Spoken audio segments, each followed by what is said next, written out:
नमस्ते और आदाब। बड़े दुःख की बात है और होने को कौन टाल सकता है। देश के 13वें प्रधानमंत्री, पूर्व प्रधानमंत्री डॉक्टर मनमोहन सिंह का कल रात्रि को निधन हुआ। डॉक्टर मनमोहन सिंह देश में उदारीकरण, भूमंडलीकरण, उसके आर्किटेक्ट यानी सूत्रधार माने जाते हैं। जहाँ तक मुझे याद है 1991 में यानी जब नरसिम्हा राव प्रधानमंत्री थे और उसके ज़माने में वो वित्त मंत्री थे। जुलाई 91 में उन्होंने भूमंडलीकरण की प्रक्रिया शुरुआत की और उस प्रक्रिया में 3 चीज़ें थी देखिए, ये समझ लीजिए। एक तो निजीकरण, एक विनिवेशीकरण, एक उदारीकरण। तो 3 प्रक्रियाएँ एक साथ शुरू हुई। यानी कुल मिलाकर के ये है कि जो भारत नेहरू कालीन जो राजनीतिक आर्थिकी जिसको अपन बोलते हैं पॉलिटिकल इकोनॉमी उसके प्रभाव में था।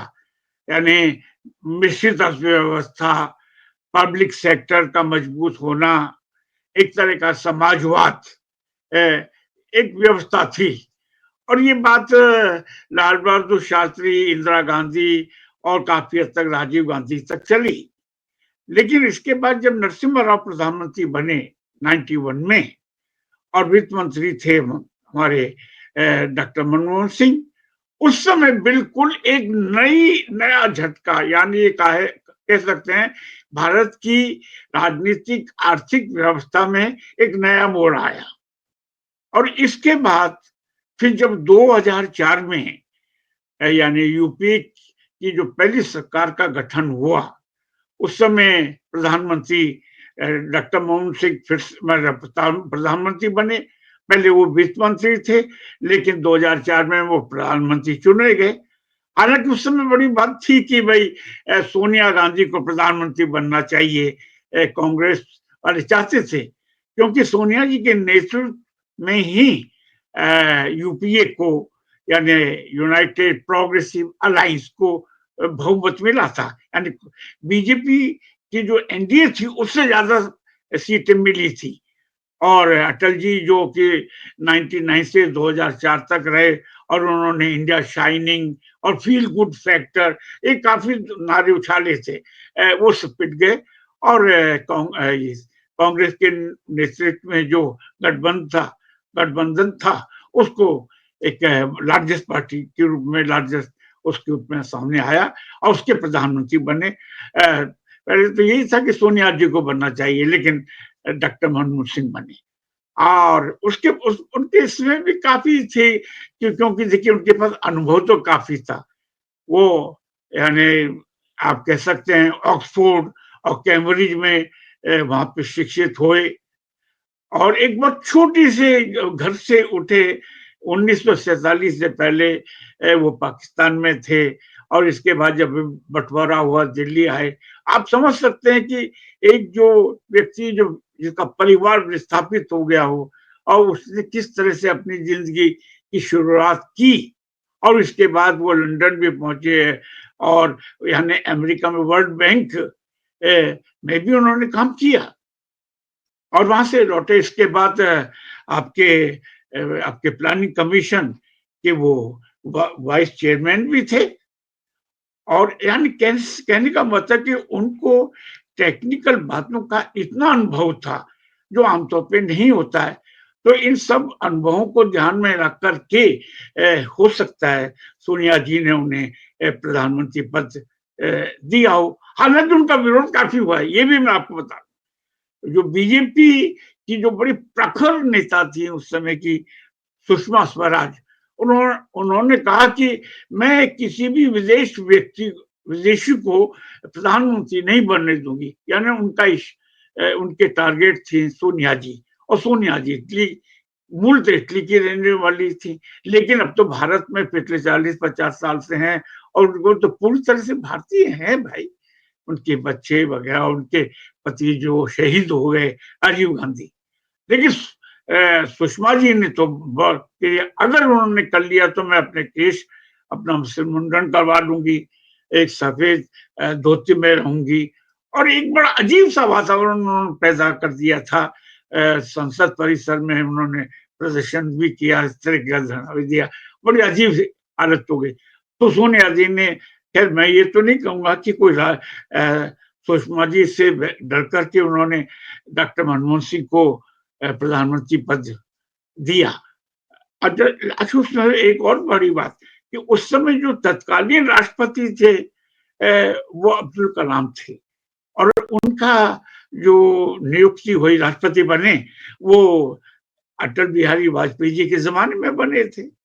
और लोग कहते थे कि अटल ये राष्ट्रपति जी तो कभी भी, यानी कलाम साहब कभी भी सोनिया जी को शपथ नहीं दिलाएंगे।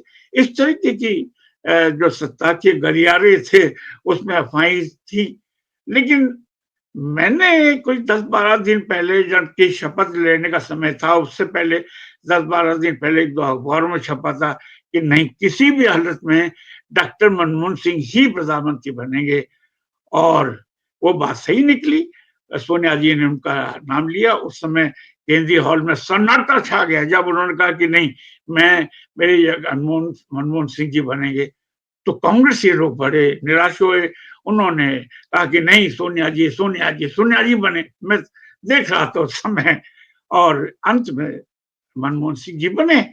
तो कहने का मतलब ये, उसमें भी कुछ बातें उठी थी कि भाई ये तो वर्ल्ड बैंक के आदमी हैं, विश्व बैंक के आदमी हैं, और विश्व बैंक, वर्ल्ड बैंक ने कहीं कहीं पर्दे के पीछे कुछ किया हो इसलिए बने। लेकिन देखिए, काबिलियत में उनका कोई जवाब नहीं। यानी देखिए, हमारे जिस समय वर्तमान प्रधानमंत्री हैं, 10-11 साल से प्रधानमंत्री, 10.5 साल से एक भी प्रेस कॉन्फ्रेंस नहीं की।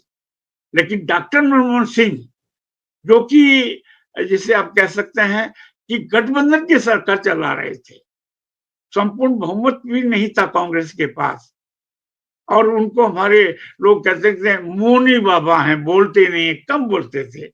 और हमारे मोदी जी ने तो उनके कहा था कि वो तो छाता लगा करके नहाते हैं, इस तरीके का उपहास किया था। लेकिन डॉक्टर मनमोहन सिंह देखिए, 10 साल तक लगातार मुख्यमंत्री, ये प्रधानमंत्री रहे, माफ करना, और प्रधानमंत्री रहे। उनके जमाने में बड़े बड़े काम भी हुए, जैसे सूचना का अधिकार, सर्व शिक्षा अभियान, अमेरिका के साथ न्यूक्लियर डील, उस पर तो काफी हंगामा हुआ, और लेफ्ट पार्टी ने बड़ी धमकी दी कि हम कांग्रेस इस गठबंधन से बाहर आ जाएंगे। लेकिन अपनी बात पर अड़े रहे। लोग कहते थे कि सब सोनिया जी असली जो प्रधानमंत्री है, जैसे परोक्ष प्रधानमंत्री कहते हैं या प्रॉक्सी प्राइम मिनिस्टर, वो तो सोनिया जी हैं। लेकिन कई बातों पर ये प्रधानमंत्री डॉक्टर मनमोहन सिंह अड़े रहे, और उनके बाद आखिर तक उन्होंने उसकी परवाह नहीं की कि अगर मेरी सरकार जाती है तो जाए, मैं तो अमेरिका के साथ न्यूक्लियर डील करके रहूंगा। एक संधि हुई, उसका फायदा भी हुआ। लेकिन कुल मिलाकर के तो हाँ, तो मैं आपसे कह रहा था, 10 साल में डॉक्टर मनमोहन सिंह ने कई प्रेस कॉन्फ्रेंस की, एक दो प्रेस कॉन्फ्रेंस में भी था। और हमारी जो प्रधानमंत्री मोदी जी, जिनके पर प्रचंड बहुमत है, 303 तक सीट थी 2024 तक, अब थोड़ी कम हुई है, 240 तक हो गई है, 200 303 से 240 तक रह गई है। लेकिन एक बार भी प्रेस कॉन्फ्रेंस नहीं कर सके। तो इससे जाहिर होता है कि जो शांत और साइलेंस है करके भी, वो भी एक बड़ा हथियार था। और डॉक्टर मनमोहन सिंह ने सिद्ध कर दिया कि मेरा जो मौन है, चुप रहना है, वो अपने आप में बहुत बड़ी ताकत है। मैं ये समझता हूं कि डॉक्टर मनमोहन सिंह भूमंडलीकरण के जहां आर्किटेक्ट माने जाएंगे, वहीं देश को एक नई अर्थव्यवस्था में भारत को ले जाने वाले बड़ी जबरदस्त ऐतिहासिक क्रांतिकारी छलांग लगाने वाले भी माने जाएंगे।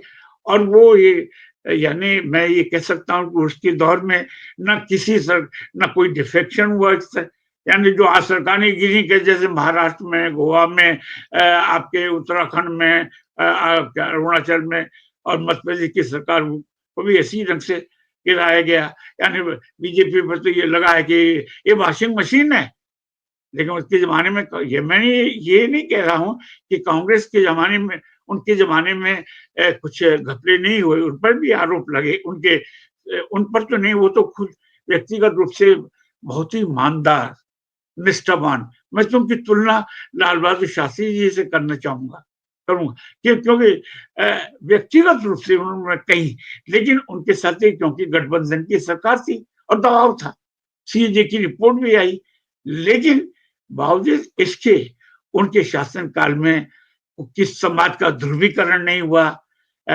खरीद फरोख्त के माध्यम से सरकारें गिराई नहीं गई, उठाई बनाई नहीं गई, और कोई नफरत, सबसे बड़ी बात है कि कोई घृणा, नफरत ऐसा उनके ज़माने में नहीं हुआ।